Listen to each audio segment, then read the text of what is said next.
नमस्कार जी। साथियों, जब हम हेल्थ केयर की बात करते हैं तो इसे प्री कोविड एरा और पोस्ट पैंडेमिक एरा, इसके विभाजन के साथ देखना चाहिए।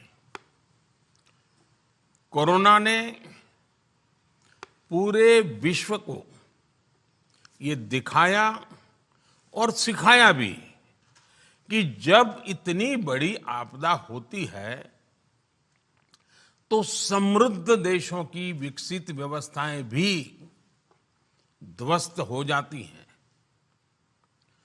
दुनिया का ध्यान पहले से कहीं ज्यादा अब हेल्थ केयर पर आया है, लेकिन भारत की अप्रोच सिर्फ हेल्थ केयर तक ही सीमित नहीं, बल्कि हम एक कदम आगे बढ़कर वेलनेस के लिए काम कर रहे हैं।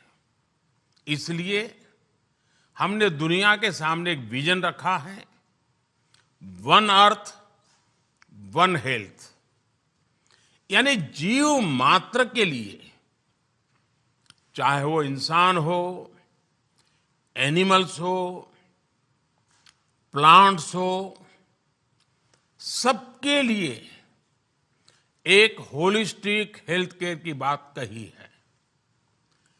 कोरोना वैश्विक महामारी ने हमें ये भी सिखाया है कि सप्लाई चेन कितना बड़ा महत्वपूर्ण विषय बन गया है।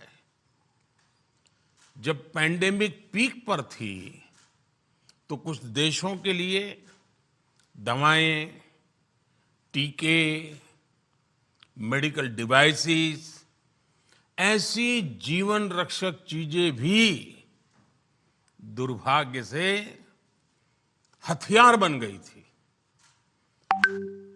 बीते वर्षों के बजट में भारत ने इन सभी विषयों पर हमें निरंतर कोशिश कर रहे हैं कि भारत की विदेशों पर निर्भरता कम से कम रहे। ऐसे में आप सभी स्टेक होल्डर्स की बहुत बड़ी भूमिका है। साथियों, आजादी के बाद अनेक दशकों तक भारत में स्वास्थ्य को लेकर एक इंटीग्रेटेड अप्रोच, एक लॉन्ग टर्म विजन की कमी रही। हमने हेल्थ केयर को सिर्फ हेल्थ मिनिस्ट्री तक ही सीमित नहीं रखा है, बल्कि whole of the government approach पर बल दिया है। भारत में इलाज को एफोर्डेबल बनाना हमारी सरकार की सर्वोच्च प्राथमिकता रही है। आयुष्मान भारत के तहत 5 लाख रुपए तक के मुफ्त इलाज को ये सुविधा देने के पीछे हमारे मन में यही भाव है। इसके तहत अभी तक देश के करोड़ों मरीजों के लगभग 80,000 करोड़ रुपए जो बीमारी में उपचार के लिए खर्च होने वाले थे, वो खर्च होने से बचे हैं। अभी 7 मार्च को ही कल देश जन औषधि दिवस मनाने जा रहा है। आज देश भर में करीब 9,000 जन औषधि केंद्र हैं। इन केंद्रों पर बाजार से बहुत सस्ती कीमत पर दवाएं उपलब्ध हैं। इससे भी गरीब और मिडिल क्लास परिवारों को लगभग सिर्फ दवाई खरीद करने में 20,000 करोड़ रुपए की बचत हुई है। यानी सिर्फ 2 योजनाओं से ही अभी तक भारत के हमारे नागरिकों के 1 लाख करोड़ रुपए उनकी जेब में बचे हुए हैं। साथियों, गंभीर बीमारियों के लिए देश में अच्छे और आधुनिक हेल्थ इंफ्रा का होना उतना ही जरूरी है। सरकार का एक प्रमुख फोकस इस बात पर भी है कि लोगों को घर के पास ही टेस्टिंग की सुविधा मिले, प्राथमिक उपचार की बेहतर सुविधा हो। इसके लिए देश भर में 1.5 lakh health and wellness centre तैयार हो रहे हैं। इन सेंटर्स में डायबिटीज, कैंसर और हार्ट से जुड़ी गंभीर बीमारियों की स्क्रीनिंग की सुविधा है। PM Ayushman Bharat health infrastructure mission के तहत क्रिटिकल हेल्थ इंफ्रा को छोटे शहरों और कस्बों तक ले जाया जा रहा है। इससे छोटे शहरों में नए अस्पताल तो बन ही रहे हैं, हेल्थ सेक्टर से जुड़ा एक पूरा इकोसिस्टम विकसित हो रहा है। इसमें भी हेल्थ एंटरप्रेन्योर्स के लिए, इन्वेस्टर्स के लिए, प्रोफेशनल्स के लिए अनेक नए अवसर बन रहे हैं। साथियों, हेल्थ इंफ्रा के साथ सरकार की प्राथमिकता ह्यूमन रिसोर्स पर भी है। बीते वर्षों में 260 से अधिक नए मेडिकल कॉलेज खोले गए हैं। इस वजह से मेडिकल की ग्रेजुएट और पोस्ट ग्रेजुएट सीटों की संख्या 2014 के मुकाबले, यानी हम जब सत्ता में आए उसके पहले के मुकाबले में आज 2 गुनी हो चुकी है। आप भी जानते हैं कि सफल डॉक्टर के लिए सफल टेक्नीशियन बहुत आवश्यक है। इसलिए इस वर्ष के बजट में नर्सिंग क्षेत्र के विस्तार पर बल दिया गया है। मेडिकल कॉलेजों के पास ही 157 नए नर्सिंग कॉलेज खोलना, मेडिकल ह्यूमन रिसोर्स के लिए बहुत बड़ा कदम है। ये सिर्फ भारत के लिए ही नहीं, बल्कि दुनिया की डिमांड को पूरा करने में भी काम आ सकता है। साथियों, स्वास्थ्य सुविधा को सुलभ और सस्ता बनाने में टेक्नोलॉजी की भूमिका लगातार बढ़ रही है। इसलिए हमारा फोकस हेल्थ सेक्टर में टेक्नोलॉजी के अधिक से अधिक प्रयोग पर भी है। डिजिटल हेल्थ आईडी के माध्यम से हम देशवासियों को टाइमली हेल्थ केयर की सुविधा देना चाहते हैं। ई संजीवनी जैसे टेली कंसल्टेशन के प्रयासों से घर बैठे ही 10 करोड़ लोग डॉक्टरों से ऑनलाइन कंसल्टेशन का लाभ ले चुके हैं। अब 5G टेक्नोलॉजी की वजह से इस सेक्टर में स्टार्टअप्स के लिए भी बहुत संभावनाएं बन रही हैं। ड्रोन टेक्नोलॉजी की वजह से दवाओं की डिलीवरी और टेस्टिंग से जुड़े लॉजिस्टिक में एक क्रांतिकारी परिवर्तन आते दिख रहा है। ये यूनिवर्सल हेल्थ केयर के हमारे प्रयासों को बल देगा। ये हमारे एंटरप्रेन्योर्स के लिए भी बहुत बड़ा अवसर है। हमारे एंटरप्रेन्योर्स ये सुनिश्चित करें कि हमें कोई भी टेक्नोलॉजी अब इंपोर्ट करने से बचना चाहिए। आत्मनिर्भर बनना ही है। हमें इसके लिए जरूरी इंस्टीट्यूशनल रिफॉर्म्स भी कर रहे हैं। फार्मा और मेडिकल डिवाइस सेक्टर में संभावनाओं को देखते हुए पिछले कुछ वर्षों में कई नई योजनाएं शुरू की गई हैं। बल्क ड्रग पार्क की बात हो, मेडिकल डिवाइस पार्क की व्यवस्था विकसित करने की बात हो, पीएलआई जैसी योजनाओं पर 30,000 करोड़ से ज्यादा का निवेश किया गया है। मेडिकल डिवाइस सेक्टर में पिछले कुछ वर्षों में 12 से 14% की रेट से ग्रोथ भी हो रही है। आने वाले 2-3 वर्षों में ये मार्केट 4 लाख करोड़ तक पहुंचने वाला है। हमने भविष्य की medical technology, high and manufacturing और रिसर्च के लिए स्किल्ड मैन पावर पर काम शुरू कर दिया है। आईआईटी और दूसरी संस्थाओं में मेडिकल उपकरणों की मैन्युफैक्चरिंग की ट्रेनिंग के लिए बायोमेडिकल इंजीनियरिंग या उसके जैसे दूसरे कोर्सेज भी चलाए जाएंगे। इसमें भी प्राइवेट सेक्टर की अधिक भागीदारी कैसे हो?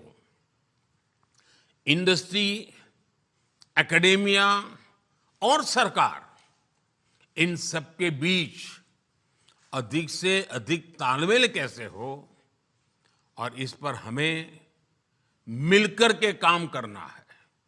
साथियों, कभी कभी आपदा भी खुद को प्रूव करने का अवसर लेकर आती है। एक कोविड काल में फार्मा सेक्टर ने दिखाया है। कोविड काल में भारत के में फार्मा सेक्टर ने जिस प्रकार पूरी दुनिया का विश्वास हासिल किया है, वह अभूतपूर्व है। इसे हमें कैपिटलाइज करना ही होगा। हमारी इस प्रतिष्ठा को, हमारी सिद्धि को, हमारे प्रति इस विश्वास को रत्ती भर भी आंच नहीं आनी चाहिए, ऊपर से ज्यादा विश्वास बढ़ना चाहिए। सेंटर्स ऑफ एक्सीलेंस के माध्यम से फार्मा में रिसर्च और इनोवेशन को बढ़ावा देने के लिए नया प्रोग्राम लॉन्च किया जा रहा है। इन प्रयासों से अर्थव्यवस्था को काफी मजबूती मिलेगी, साथ ही रोजगार के नए अवसर भी पैदा होंगे। आज इस सेक्टर का मार्केट साइज 4 लाख करोड़ का है। अगर इसमें प्राइवेट सेक्टर और एकेडेमिया के साथ हम तालमेल बिठा लेते हैं तो ये सेक्टर 10 लाख करोड़ को भी पार कर सकता है। मेरा सुझाव है कि फार्मा इंडस्ट्री इस क्षेत्र में इंपॉर्टेंट प्रायोरिटी एरिया की पहचान कर उसमें निवेश करें। रिसर्च को बढ़ावा देने के लिए सरकार ने कई अन्य कदम भी उठाए हैं। सरकार ने आईसीएमआर की कई लैब्स को युवाओं और रिसर्च इंडस्ट्री के लिए खोलने का भी निर्णय ले लिया है। हमें देखना होगा कि और कौन से इसी तरह के इंफ्रास्ट्रक्चर है जिसे ओपन किया जा सकता है। साथियों, प्रिवेंटिव हेल्थ केयर को लेकर सरकार के प्रयासों का बहुत प्रभाव हुआ है।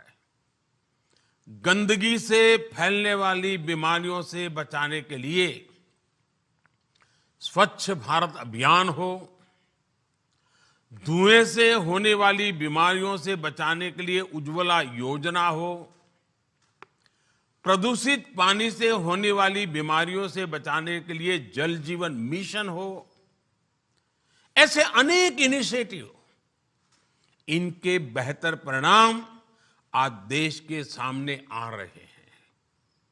इसी प्रकार कुपोषण, एनीमिया हमारे देश की एक महत्वपूर्ण समस्या भी है। इसलिए हमने राष्ट्रीय पोषण मिशन शुरू किया और अब तो खुशी की बात है, मिलेट्स यानी श्री अन्न, जो कि एक प्रकार से सुपर फूड है, न्यूट्रिशन के लिए, पोषण के लिए महत्वपूर्ण फूड है और जो हमारे देश में बहुत स्वाभाविक रीते हर घर उसे परिचित है। यानी श्री अन्न पर भी बहुत अधिक बल दिया गया है। भारत के प्रयासों के कारण ही इस वर्ष को संयुक्त राष्ट्र द्वारा इंटरनेशनल ईयर ऑफ मिलेट्स के रूप में मनाया जा रहा है। पीएम मातृवंदना योजना और मिशन इंद्रधनुष जैसे कार्यक्रमों से हम स्वस्थ मातृत्व और स्वस्थ बचपन सुनिश्चित कर रहे हैं। योग हो, आयुर्वेद हो, फिट इंडिया मूवमेंट हो, इन्होंने लोगों को बीमारियों से बचाने में मदद की है। भारत के आयुर्वेद से जुड़े प्रोडक्ट्स की डिमांड पूरी दुनिया में बढ़ रही है। भारत के प्रयासों से WHO का ट्रेडिशनल मेडिसिन से जुड़ा ग्लोबल सेंटर भारत में ही बन रहा है।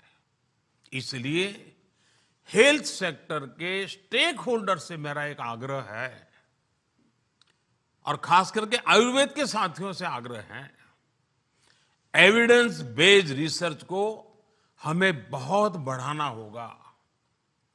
सिर्फ परिणाम की चर्चा पर्याप्त नहीं है, प्रमाण भी उतने ही आवश्यक है। इसके लिए आयुर्वेद के क्षेत्र में काम करने वाले उद्यमियों को, रिसर्च से जुड़े साथियों को जोड़ना होगा, उनको आगे आने होगा।